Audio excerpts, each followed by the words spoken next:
Islam fit into this picture? This discussion is very delicate yet extremely important. One of the great scholars from the subcontinent by the name of Sheikh Ashraf Ali rahimahullah ta'ala, he was someone that had many keen observations. He studied human beings and societies. And he said that I've studied human beings very carefully, and I see that most human beings fall into one of four categories. There are those people, most people fall into one of four categories in relationship to Islam. So he said, I've seen Muslims fall into one of four categories. There are those that he says their practice of Islam is deen mizaji. And what that means is they will practice Islam as long as it coincides with what they already conceive to be true. They've already made their mind up on a political issue. They've already made their mind up on a celebratory issue. They've made their mind up on a scientific issue. So they're willing to work with Islam as long as Islam agrees with what they believe in. But if Islam has something else to say, Islam needs to take a hike. And then there are the second group of people. He calls them deen riwaji. These are people whose faith is more or less dictated by culture. So I'm willing to practice Islam, but it's going to have to be in agreement with the culture that I come from. When I was imam in Chicago, prior to moving to Dallas, there was a couple that came to visit me at the masjid one day. The mother and father said, you know, Sheikh, our son is now at the age of marriage and we are interested to help him find someone. He found a girl and we met the girl and we don't like her, so we don't want him to marry her. Can you please tell our child not to marry the girl? So I sat with the young man and I said to him, look, I'm not here to tell you who you can and cannot marry. I'm not even saying you need to take into consideration what I have to say, because this is your choice. You know the person, I don't know them. But what I will say is, whoever you choose to marry, my sincere advice is try your best to get your parents on board. Their dua matters. Barakah will come from there that will benefit you for the rest of your life. But then I said to him again, I'm going to let you decide how to handle this situation. Whether this is the right person or not, you're going to have to figure that out. A few months later, that same young man came back to the masjid with his parents, and he says to me that I ended up not marrying that girl because I gave it some thought and I realized that she actually wasn't right for me. My parents were correct. But now that I have found someone that my parents are happy with me marrying, I'm telling my parents that this is how the wedding is going to be, and my parents are saying very openly that there will be a dabka at the wedding. We are going to dance and party. So can you tell my parents now that Islamically they should not do this? So I called the mother and I said to her, you know, a few months back you asked me to give your son Islamic advice and I gave it to him. He acted upon it. Today he's asking to do the same back to you. So my Islamic counsel to you is that you should not have this specific type of festivity in your celebration. And the mother's words to me were, she says, Sheikh, I wanted you to teach my son Islam. I don't want him to become a sheikh. Like, calm down, you're turning my son into some super sheikh. I wanted him to practice Islam, but only that part of Islam that I agree with. Not your version of Islam. You're not the mom. You didn't give birth to him, I did. So this is the conundrum. Now this young man, you can imagine the look on his face, that all of his life his mother has been telling him Islam, Islam, Islam. But now that he's telling his mother that there's a clear injunction from the God that you taught me to prostrate in front of, that mother is now in defiance and he can see through the hypocrisy. Confused. Wildly confused. What's going on here? And this is the experience that many Muslims in America actually have. They struggle to understand, how does any of this make sense? How does it make sense? Pair that with the fact that many of us lack in basic Islamic education. There is an illusion of knowledge in the world that we live in because of open access to information on the internet, where I can read a few posts here and there and follow a few accounts on Insta and Snap and wherever else that people get their information from these days. So there's an illusion of knowledge. But underneath that knowledge, when you ask people, how far have you actually studied Islam, there really isn't much there. And then within those models of Islamic education where children are trained to a degree that is somewhat respect-worthy, it's absent of any spirituality at all. I say this to my wife all the time regarding my own children. We are not in the business of making our children into scholars. If they want to study the deen someday in their life, that's a decision they're going to have to make. I'm not interested in having my kids memorize a silly number of textbooks. What I am interested in, though, is teaching them how to have good character and love Allah subhanahu wa ta'ala. Parents always, they come and say, look at my child, he's 9 years old, memorized 15 juz. Well, alhamdulillah, I'm really happy for you. But I want you to tell me whether those 15 juz were beaten into the child's heart through oppression and shouting and screaming and dealing with a frustrated mother for the last 3 years of their life, that they're scared to the core of their existence. At the cost of beating the Quran into them, you beat the Iman out of them. What good did that bring you? If anything, it might be a case against you on the Day of Judgment. Find me community leaders, parents. Find me elders in our community who are willing to teach the ummah to love Allah, and I will pat them on the shoulder. But unfortunately, the human mind is distracted. So busy with information, thinking that somehow information itself changes human beings. What a naive approach. If we will continue to think this, go and study, go and look at the last election cycle.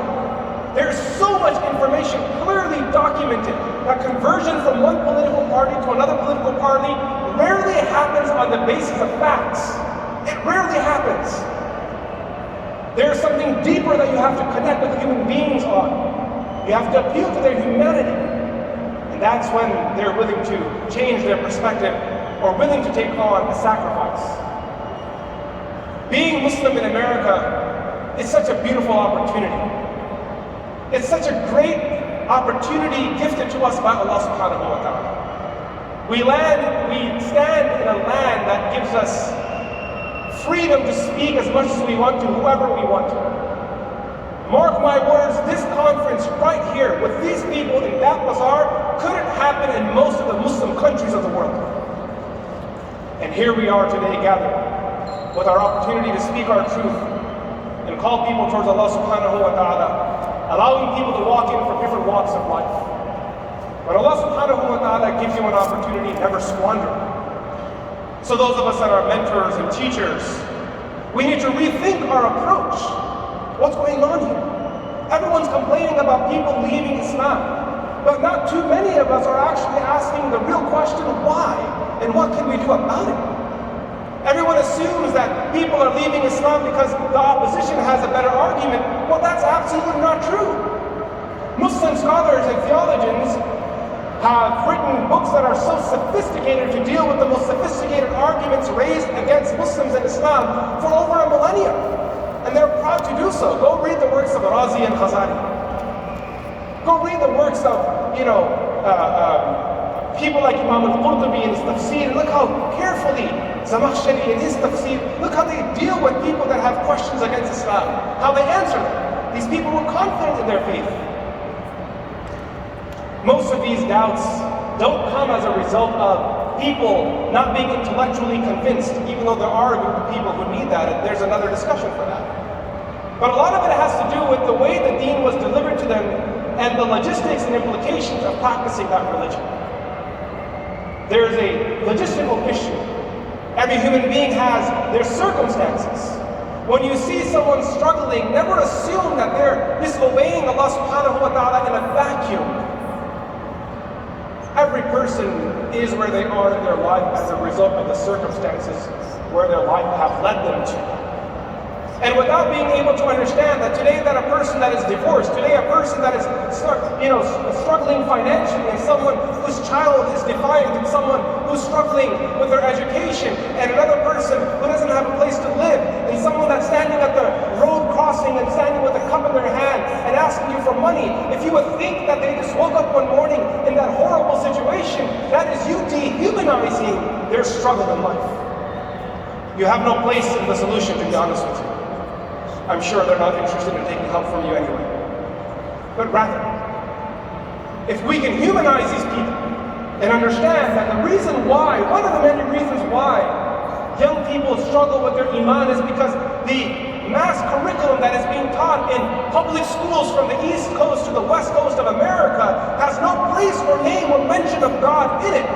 Teaching them Islam is now something that we have to do in addition to the life that they've dedicated themselves to 8 to 9 hours a day in their educational environments. It's a whole new approach now. There's a whole new mindset that needs to be developed. People are being taught that A and B equal to C, or this process plus this process gives you this outcome. The Muslim curriculum always emphasized that all of this was possible because Allah subhanahu wa ta'ala made it possible. Science and reality was an understanding of how Allah subhanahu wa ta'ala allowed things to exist. But today's modern study of science is how things exist despite Allah subhanahu wa ta'ala. These issues have to be addressed. My time is limited today, and this discussion is without doubt one that requires a lot of thought. Remember that the challenges that we face, in particular young Muslims in America face, are great. Before you become preachy, the first thing I suggest is to sit down and try to understand what's going on. These cultural barriers that we've placed, we have to understand that every time we make the halal inaccessible, people will then turn towards haram. When marriage becomes difficult and it is now something that costs $80,000, $100,000, people will just resort to zina instead. When we talk to people, understand that your job is to present what you can in the most empathetic and sympathetic way possible. Having that sympathy and that empathy, sitting down and understanding and asking them what led you to where you are in your life. And then when you talk to them, rather than sitting in front of them as a preacher, sit next to them as a sibling, as a friend, as a companion. And then begin to share your words while making dua to Allah subhanahu wa ta'ala, knowing that guidance lies in His hands alone. Because Nuh alayhi salam's son left Islam and he was not a Muslim when he died. And Abu Talib was neither a Muslim when he died. This must have hurt their hearts, but it was a message from Allah that guidance doesn't lie in your hands, it lies in the hands of Allah subhanahu wa ta'ala. But lastly, and this is probably the most important thing that I have to say tonight, if you are in a position to talk to someone that is struggling, whether it's with their faith or otherwise, you must understand through and through that change in their life will not occur on your timeline. People will change when the pieces of their puzzle of life line up. Your job is just to be there available for them as life begins to make sense for them. If you force people to bring change on your timeline, first of all, that's extremely arrogant. But you may end up being very gravely counterproductive. This goes to every mother who's struggling with their child, every husband and wife that's struggling with their spouse. When you're knocking on the door every day, salah, salah, salah, I want you to continue saying that, but I want you to ask yourself, why is this person not praying salah? What's the reason behind this? And if you give a little thought, you might find a more creative solution than banging your hand on a wall and shouting out that it's prayer time, because clearly that's not working. If the solution that you've come up with is ineffective and it hasn't worked for the past year, repeating that same experiment again and again while expecting different results is the definition of insanity. Creativity. Think, how can I solve this? I had to choose this for my own children in my house. Raising 4 of them, every time it was salah time, salah, salah, salah, I realized I didn't want to live like this. So I asked myself, why do I think my kids are praying? And when I realized, at least in their case, their lack of prayer or their laziness in prayer was not due to their defiance of Allah, rather it was because they were distracted and lazy, because kids don't have the concept of time. So whenever salah time comes, instead of telling them salah, salah, salah, I found a new solution. The solution was, when prayer time comes in, I call my kids and I say to them, beta, kya waqt hua? What time is it? And they'll tell me what time it is. Then I'll say, namaz mein kitna waqt baki hai? How much time left for the next prayer? And then they'll tell me, Abba, there's 1 hour left. And then I'll say, theek hai, mauqa mile namaz padhna. When you get a chance, pray. They pray. Because the problem that was bothering them no longer exists. Be creative. Be thoughtful. I pray that Allah subhanahu wa ta'ala allows us to be mindful, to be wise, and He inspires us with divine wisdom, so we can be there for one another, to support each other in our times of difficulty. وصلى الله تعالى على سيدنا محمد. السلام عليكم ورحمة الله تعالى وبركاته.